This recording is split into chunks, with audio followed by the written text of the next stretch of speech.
as well. Now here's Miss Graphene coming up. And we're about to see them be dispatched. 16.50. And they're off and they're racing as well. And from the inside, I Rate You was actually the first of them away over Lennox Lass. Extraordinary Girl, Secret Intent. Impressive Jewel is now being sent forward there. She's driving across as the speed slackens down here into the back of the course, being followed further back by Noble Rain. Outside of it is Horace. Cantilever is back there in the field with Miss Graphene, Bad Company, and settling down a clear last Sneaky Session along to the 1200. And beyond that point, they've gone, and Lennox Lass has taken up the role of pacemaker. The Ruffy, Lennox Lass in control by a length as the favourite, strides to second on the outside. Impressive Jewel over on the rails at the 1,000. I Rate You. Now it's settled up in a handy spot soon after the start. Likewise, Secret Intent fourth and is going to follow Impressive Jewel. Cantilever's got right up on the rail. Around the outside at the 800, Extraordinary Girl, followed by Noble Rain, and Horace is covering extra territory.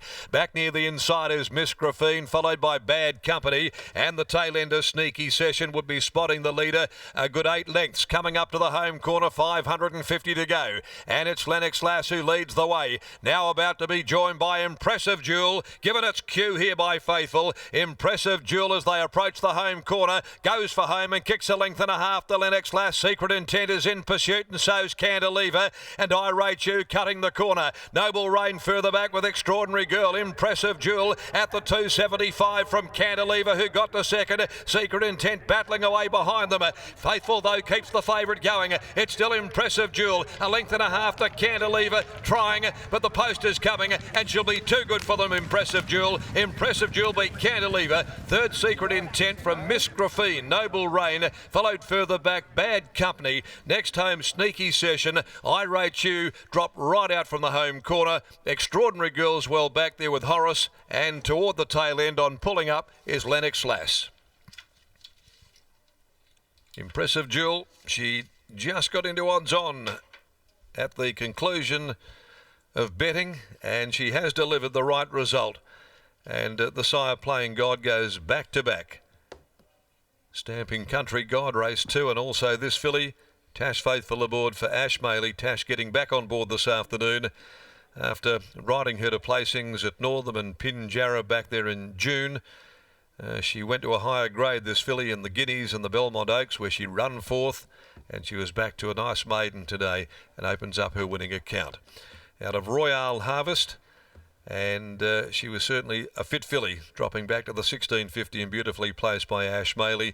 For himself, D. Moore, M. Rogers, R. Princey, B. White, KJ White, S.R. White, D. Graham, Estelle Menico, and D. Spence, Elvira Park and R. Spence, and has won by a length and a quarter. Second, 3, Cantilever, also by Playing God. Clint Johnston Porter for Michael Grantham, and third money going the way of 7, Secret Intent, giving Playing God the trifecta result there. What a fabulous outcome it is for Playing God there. He's got the trifecta home, the star sire for Tony Triscari, Secret Intent, Stephen Parnham in the saddle, and fourth went the way of number 10, Miss Graphene, who's not by Playing God.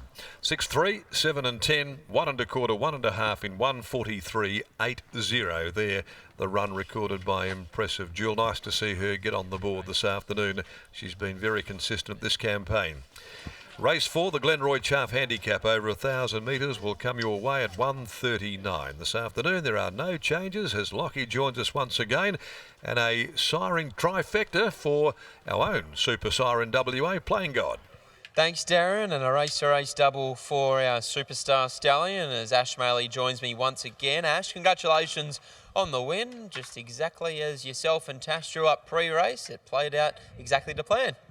Yeah, well, from the barrier, you sort of can probably dictate a little bit there.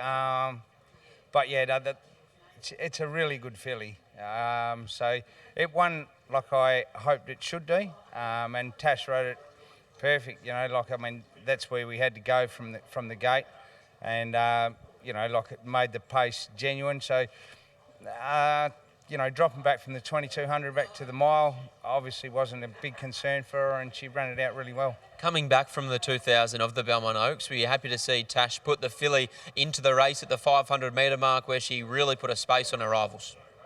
Yeah, look, She gave her a nice kick, which is what I thought she could do. And Tash said, she might not be able to kick like you think, after the long distance race. And I said, you might be surprised. This thing's it's got a bit of an X factor to it. It's a nice filly.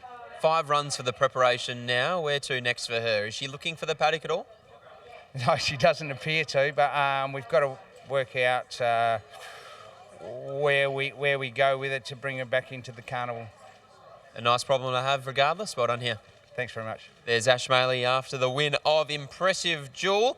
Exactly as Ash wrote before the race, or scripted before the race, straight outside the lead. Tash put the filly into the race nice and early, and from there she was just far too classy for her rivals. Well, correct, Lockie. When Tash pushed the button at about the 500-metre marker, the filly that was on her back, the easing second favourite and Secret Intent, just couldn't keep up. You could see came under immediate sufferance, and then from further back there was a little bit of ground being made down the centre by Cantilever on the third line, but realistically never looked a winning chance at any stage. So it was all about Impressive Jewel. That's the only thing to take away really from this race for mine.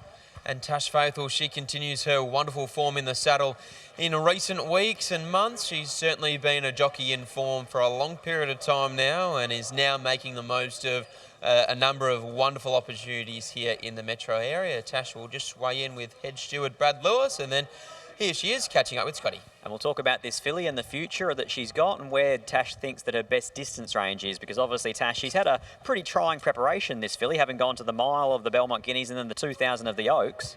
Yeah, it's a credit to Ash, really. She's raced on heavy 10 in the Oaks, and to get her back from that and win like that today, he's done a good job with her. Obviously in that event you rode Showlass, and this filly actually beat her home, so you must have come into it today, coming back to Maiden thinking, geez, I'll be hard to beat. Yeah, absolutely. You always have that bit of a question mark, like I said, dropping back from those heavy tracks and, having that hard run. But she's very tough, she's very big and strong, and I think she's only going to be better in 12 months' time. No doubt you were happy to lob outside the leader, but at the same time, when you're outside 100 to 1 pop, you're probably thinking this is not going to take me far. Yeah, I had pretty strict instructions from Ash. He said, make sure you get on your boat and get her through her gears. She's a big, big strong horse, and she's not going to have that electric turn of foot. But she gave me a really nice kick on the top of the turn today. Nice result. Thank you. There's Tash Faithful. She combines with Ash Maley and Impressive Jewel to take out the third here at Belmont Park, the Lawn Pride Australia Maiden.